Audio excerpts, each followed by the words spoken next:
Hello everyone, it is I, Republic Studs, and today I'm going to be covering another controversial set and reviewing it. This is set 75151, the Clone Turbo Tank, with 903 pieces, with 4 figures and 2 battle droids, and a heck of a lot of discussion.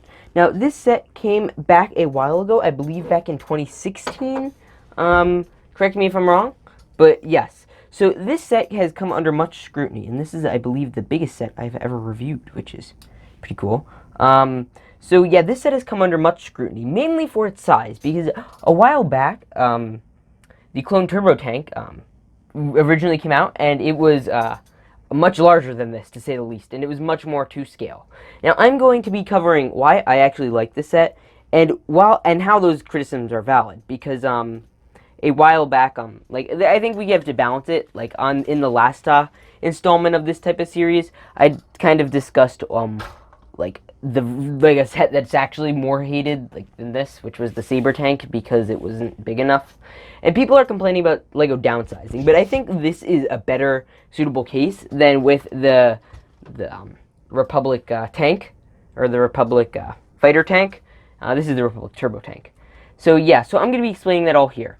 So this is the main problem people are having with this one, is of course the size of it. It is plethora smaller than the last one. It is a lot smaller, but I think what you trade off for in size is definitely made up for in detail. Now, in the original one, there is no detail. It is so blank on the side. It just looks like an empty wall, and yeah. So I'm going to be covering that a bit. But first, I want to get into the figures. I figured this was a creative way to review the figures. First, we get this Walker, this Kashyyyk Scout Trooper, Elite Corps Clone Trooper.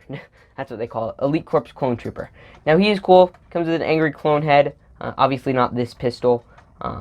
He's a cool figure. I like him a lot. Next up, we have one of the coolest Lego minifigures, Commander Gree. While he's overused, but he is still one of the coolest. He is great. I love this Commander Gree design. I believe this is the correct one. Let me look. Yep, there are 2 different ones. We have the one with, there's a gray strap and a green strap. This is the one with the gray strap.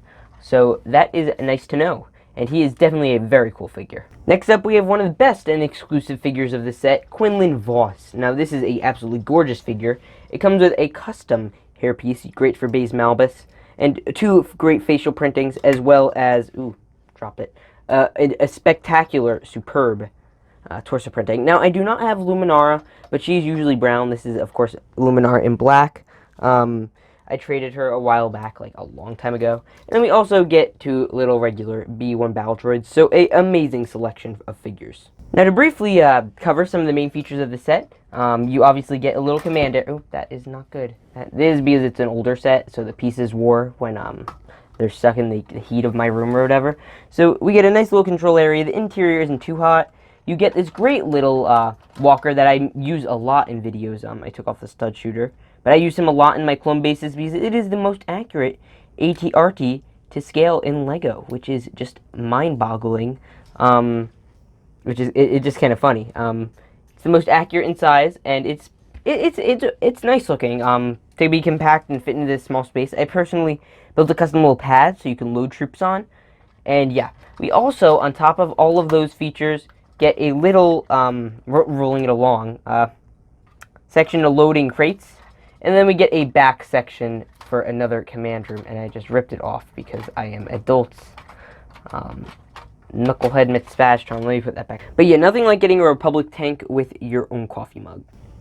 We also get this other cool feature. This is personally one of my favorites, where you can basically lift up this little thing, and you put Commander Green on it. So, yeah, and then you just screw it up. That is, I think, the main play feature of the set. Ooh, geez. Yeah, so you could do that, and it could go as high as your little heart desires until it runs out of lever area. And also, there's a nice little area to store your flick fires, and on top of that, you get some really chonk wheels. Also, you get this little carrying case, which is very cool. And yeah, so now I want to cover a bit of the hate, which is mainly towards the size.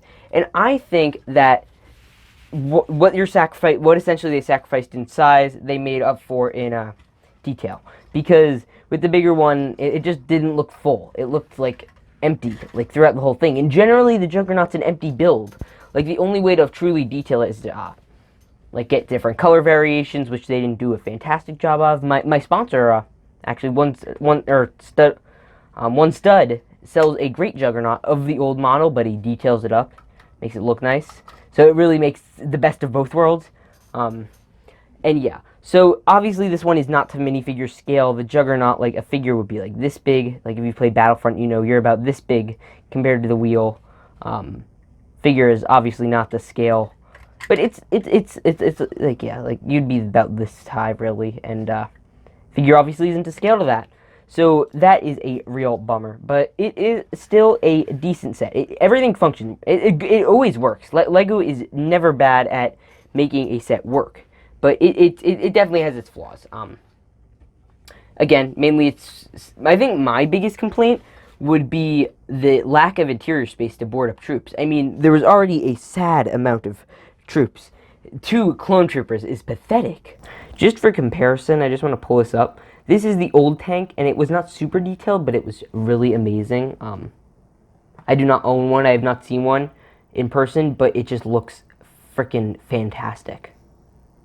What I did for this was I made this little platform. It's not that hard. You just make it basically 3 layers. I kind of wasted some bricks, but you just need to get 3 layers basically. You could do less, and you just slide it on in there, and you could leave this empty. Like I just put this here for fun. Like as like a railing, but you could technically take that off. It's not necessary. All you have to do, you'd make this basically plain platform, and all you have to do is have these little things sticking out of it. These guns fit perfectly in there. It's a bit of an illegal technique, and then it slides in perfectly. So you could have all the clone troopers your heart can desire, or it can fit in there. It works. It's not perfect. Obviously, I'd like a lot more space. I'd like chairs. Because we see this in Rogue One. We see the Juggernaut in Rogue One. There is a whole lot of chair space in there. So I don't know what was going on in those LEGO designers' heads. It's just they waste so much on this Technic pieces. Jeez, like look at all that. All that Technic just to do this. I would have rather sacrificed that and had more interior room. I think that's a general problem that like all of these bars are there just and solely to keep this thing up. Some of these, like I get these because they are structural, but all the other ones are just dumb. And also all those parts were for this, and I honestly would have sacrificed that. Like I would have rather been able to pull it up. It's easier to just do this instead of going doot, doot, doot, doot, doot, doot, doot. But yeah, so it's just kind of sad. Like, I honestly completely understand the hate for this one. I completely get it. Is it the worst set ever? Absolutely not. It is a fine set. It is okay. That is being generous, of course. It is an okay set. The figure selection is fantastic. The look of the model itself, outside of minifigure scale, just like in lore scale, it's very good. I actually like it a lot. It doesn't feel plain. It feels good. There's lots of little greebling here. Just on top, in general, it looks great. They incorporate the stud shooters, not awfully, but stud shooters are still awful. Oh, look, it didn't get lost. Yeah, you know, it's a problem when you're excited when it doesn't get lost.